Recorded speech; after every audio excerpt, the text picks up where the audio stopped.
dan sun kai doka majalisa wai ana so a yi doka har jihar Lagos ma ta fara nata in za ka sa sola sai an baka izini yanzu akwai solar permit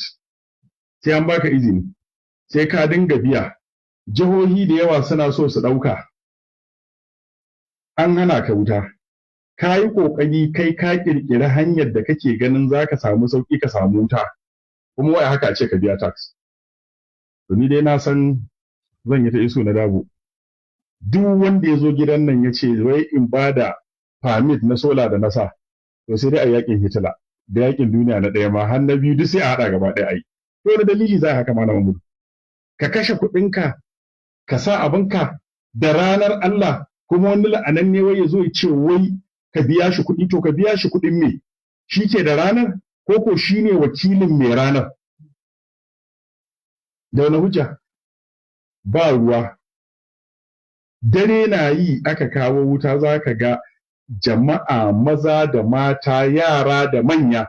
ana zuwa gidajen masu rufin asiri da suke da bohol ana ɗiban ruwa